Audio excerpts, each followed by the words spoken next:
نور دربي بالقرآن واشرح صدري بالإيمان واغفر ذنبي يا رحمن واستر عيبي يا منان. الحمد للہ والصلاة والسلام علی رسول اللہ وعلی آلہ وصحبہ ومن والہ. محترم بھائیو، السلام علیکم ورحمۃ اللہ وبرکاتہ. قرآن کریم کتاب ہدایت ہے، اور یہ کتاب اس لیے اتری ہے تاکہ اس پہ غور کیا جائے، اس سے سبق لیا جائے. کتاب انزلناہ الیک مبارک لیدبروا آیاتہ ولیتذکر اولو الالباب. یہ کتاب بہت ہی مبارک کتاب ہے، ہم نے آپ پر اتارا ہے تاکہ اس کی آیتوں پر غور کیا جائے اور جو عقل رکھنے والے ہیں وہ اس سے نصیحت حاصل کریں. آیات جو حالات میں اتری، اس حوالے سے ہم فجر کے بعد کے اس درس میں گفتگو کر رہے ہیں. ان حالات میں سے عام طور پر یہ سمجھا جاتا ہے کہ حق بات کو جو نہیں جانتا وہ اس کی مخالفت کرتا ہے اور وہ اسے نہیں اپناتا ہے. لیکن ہمیشہ ایسا نہیں ہوتا، بلکہ کتنے ایسے لوگ ہوتے ہیں جو سچائی کو جانتے ہیں، سمجھتے ہیں، اس کے باوجود بھی سچائی کو نہیں اپناتے. کیوں؟ توفیق نہیں ملی.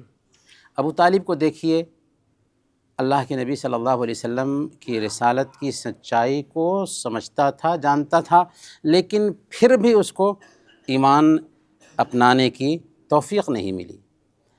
یہود جو مدینہ میں اللہ کے نبی صلی اللہ علیہ وسلم کے بیچ تھے، اللہ کے نبی صلی اللہ علیہ وسلم کے آنے سے پہلے مشرکین پہ اس بات کا دعویٰ کرتے تھے کہ ایک آخری نبی آئیں گے، جب وہ آئیں گے تو ان کے ساتھ مل کر کے تم پر ہم فتح پا لیں گے.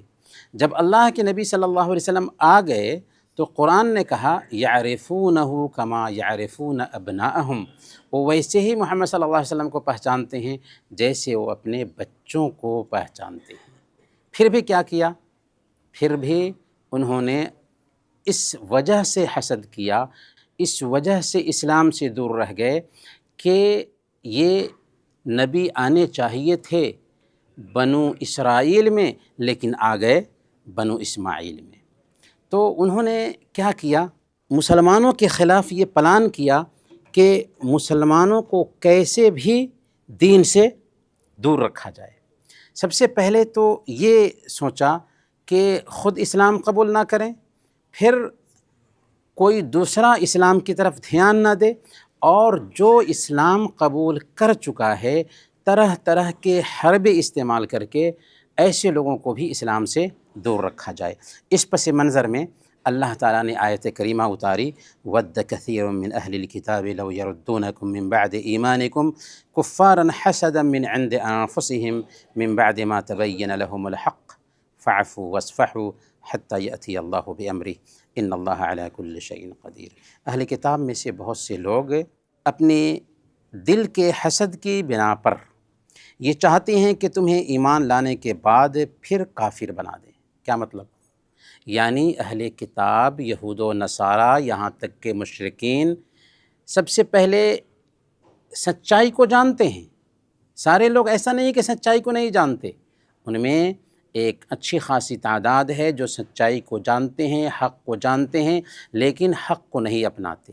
اسی پہ بس نہیں، بلکہ وہ چاہتے ہیں کہ دوسرے لوگ بھی حق کو نہ اپنائیں.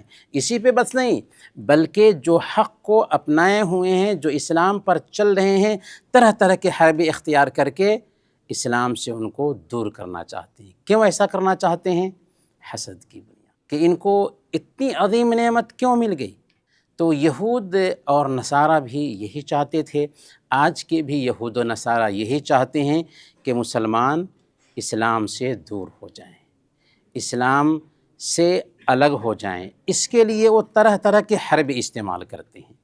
اللہ تعالیٰ نے کیا فرمایا ہمیں؟ فاعفوا واصفحوا حتی یاتی اللہ بامرہ، انہیں نظر انداز کرو، ان کو معاف کرو یہاں تک کہ اللہ تعالیٰ اپنا فیصلہ لائے۔ تو آج کے ڈیٹ میں بھی ہمیں چاہیے کہ ہم خود اسلام کو سیکھیں، اپنے بچوں کو اسلام سکھائیں، اپنے سماج میں اسلام کی تعلیمات اور اسلام کی بیوٹیز کو عام کریں تاکہ اسلام کی سمجھ عام ہو اور دشمنوں کے جو حربے ہیں وہ ناکام ہو سکیں۔ محترم بھائیو، اللہ کے نبی صلی اللہ علیہ وسلم جب مدینہ ہجرت کر کے آئے تو 16 یا 17 مہینے تک اللہ کے نبی صلی اللہ علیہ وسلم کو حکم دیا گیا تھا کہ آپ کعبہ کی طرف منہ کرنے کی بجائے بیت المقدس کی طرف منہ کر کے نماز پڑھیے۔ اللہ کے نبی صلی اللہ علیہ وسلم ایسا کرتے رہے، لیکن آپ کی بھی خواہش تھی کہ قبلہ کعبہ ہی ہو جاتا۔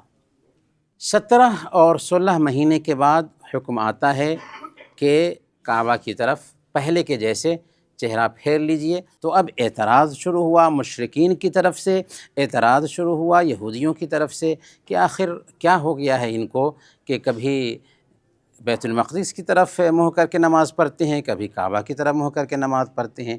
اگر کعبہ کی طرف منہ کر کے نماز پڑھتے تھے تو بیت المقدس کیا غلط تھا؟ اگر بیت المقدس کی طرف نماز پڑھتے تو کیا کعبہ کا قبلہ غلط تھا؟ اور ان نمازوں کا کیا حکم ہوگا جو انہوں نے پہلے ادا کی ہیں؟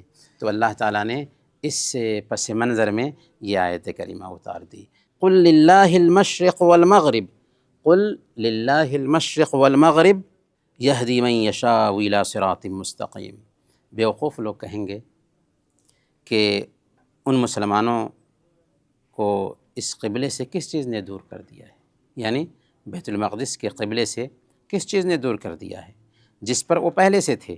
آپ فرما دیجئے کہ مشرق اور مغرب اللہ تعالیٰ ہی کا ہے، مشرق اور مغرب اللہ تعالیٰ ہی کا ہے۔ اللہ تعالیٰ چاہے تو قبلہ مشرق کی طرف کر دے، اللہ تعالیٰ چاہے تو قبلہ مغرب کی طرف کر دے، یہ اللہ کی چاہت پر ڈیپینڈ کرتا ہے۔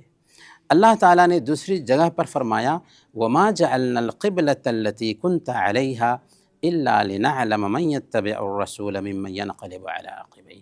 ہم نے کعبہ سے بیت المقدس کی طرف قبلہ پھیرا، کیوں پھیرا؟ تاکہ جان سکیں کہ کس کے اندر اطاعت کا جذبہ پایا جاتا ہے اور کس کے اندر اطاعت کا جذبہ نہیں پایا جاتا۔ میرے بھائیو، اسلام کیا ہے؟ ایک اللہ کی عبادت کرنے کے ساتھ ساتھ پیارے نبی صلی اللہ علیہ وسلم کی اطاعت کا نام ہی اسلام ہے۔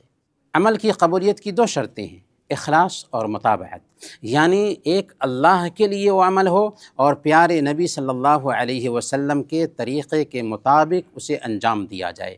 اگر اخلاص ہے، سچا اخلاص، دل سے وہ عمل کیا جا رہا ہے لیکن نبی پاک صلی اللہ علیہ وسلم کی اطاعت نہیں ہے تو اس عمل کو ہمارے چہرے پر مار دیا جائے گا۔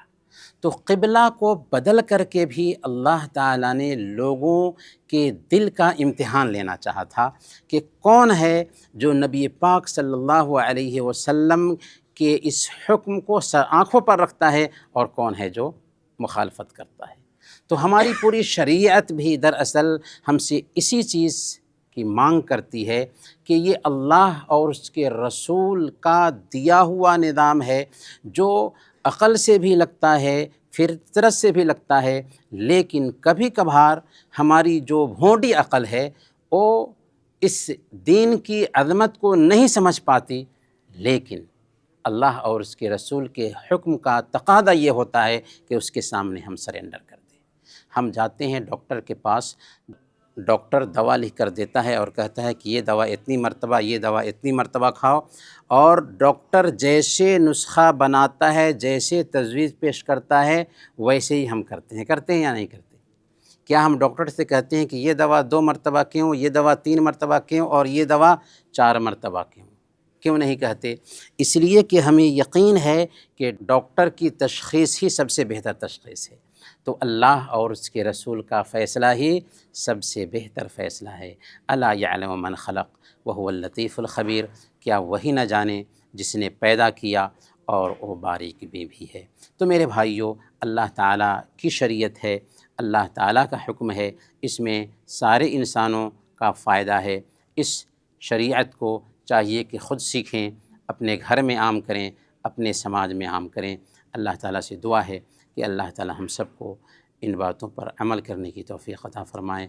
آمین۔ وصلی اللہ علی نبینا محمد وعلی آلہ وصحبہ اجمعین۔